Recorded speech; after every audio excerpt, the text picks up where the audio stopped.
আমার সঙ্গে বলেছে যে তুমি টাকা ফেরত দাও, তোমার 500 টাকা দেবো। এখন তো করেন না। কিন্তু টাকা ঢুকলো কি করে? টাকা ঢুকলো কি করে আমি কি করে বলবো?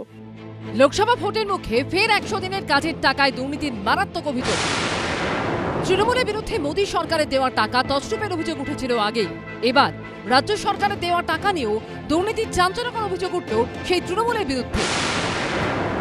100 দিনের কাজের টাকা দেয় কেন্দ্র, কিন্তু কেন্দ্রীয় বঞ্চনার জেরে বহু শ্রমিক প্রাপ্য মজুরি পাননি বলে দাবি করে বঞ্চিত এই শ্রমিকদের বকেয়া মেটানোর প্রতিশ্রুতি দিয়েছিলেন মুখ্যমন্ত্রী। 100 দিনের কাজের কর্মচারীদের 3 বছর ধরে টাকা দেওয়া হয়নি।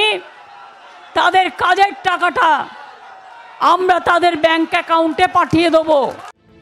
সেই মতো অ্যাকাউন্টে টাকা পাঠাতে শুরু করেছে রাজ্য সরকার, কিন্তু কাদের অ্যাকাউন্টে যাচ্ছে টাকা, তারপর কি হচ্ছে, সেখানেই উঠেছে দুর্নীতির বিস্ফোরক অভিযোগ। উত্তর 24 পরগনার সুটিয়া পঞ্চায়েতের বিজেপির সদস্যের অভিযোগ, এমন অন্তত 15 জনের অ্যাকাউন্টে রাজ্য সরকারের দেওয়া টাকা ঢুকেছে যারা 100 দিনের কাজই করেননি।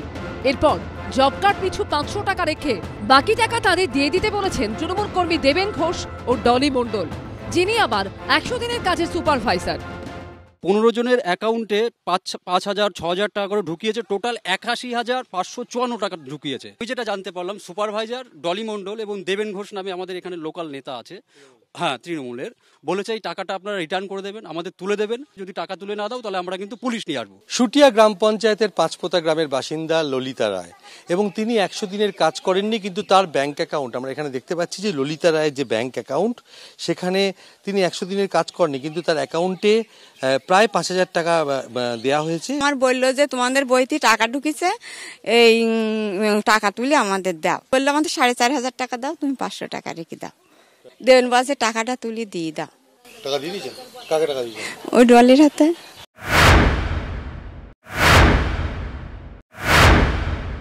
বলেছে আপনার কার্ড বন্ধ হয়ে যাবে, কার্ডটা যদি আপনি দেন আপনার নাম্বারটা দিয়ে আমরা কাজ করিয়ে আপনার অ্যাকাউন্টে টাকা ঢুকিয়ে দেবো, আর আপনার একটা পারিশ্রমিক দেওয়া হবে, 500 টাকা রেখে বাকিটা ওদের তুলে দিতে হবে।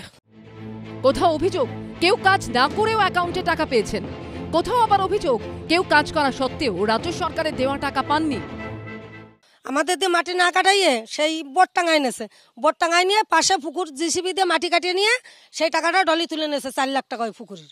ডলি তো তৃণমূলে দাঁড়াইছিল এবার ভোটে। কমপ্লেনটা এসেছিল না, মৌখিকভাবে যখন কমপ্লেন এসেছিল তখন আমরা কথা বলেছিলাম, ওদের সাথে কথা বলেছিলাম, মানে উপপ্রধান সাহেব এবং অন্য প্রধান সাহেবকে বলা হয়েছিল, কিন্তু এরকম তো যারা কাজ করেছে তাদের অ্যাকাউন্টে টাকা ঢুকেছে, মানে ওদের নাম ছিল, বাইরের কোনো লোক নয় যে ভুল লোক অ্যাকাউন্টে টাকা ঢুকে গেছে সেটা নয়, ওই লোকগুলোর অ্যাকাউন্টে টাকা ঢুকেছে যারা আমাদের মাস্টার রোলের নাম ছিল। মাস্টার রোলে তো সই করেছে, কাজ করেছে বলে তো মাস্টার রোল হয়েছে, এবার এখন ওরা কী বলছে তারা আমাদের ওদের সঙ্গে কথা বলতে হবে। চাঞ্চল্যকর এই দুর্নীতির অভিযোগের প্রেক্ষিতে সাফাই দেওয়ার চেষ্টা করেছেন তৃণমূলের উপপ্রধান।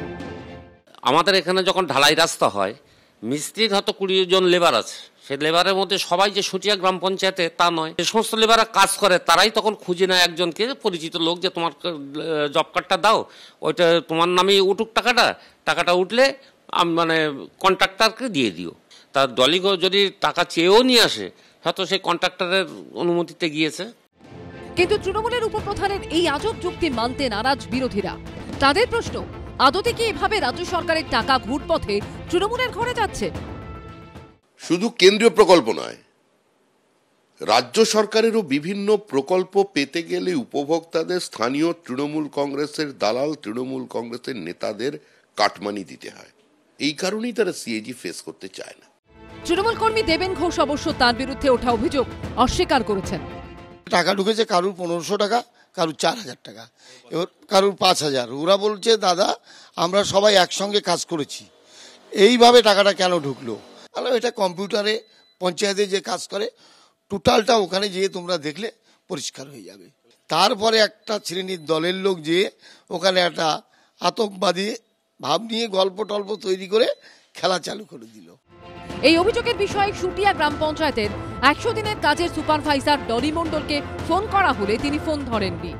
সমীরণ পালের রিপোর্ট, এবিপি আনন্দ, উত্তর 24 পরগনা।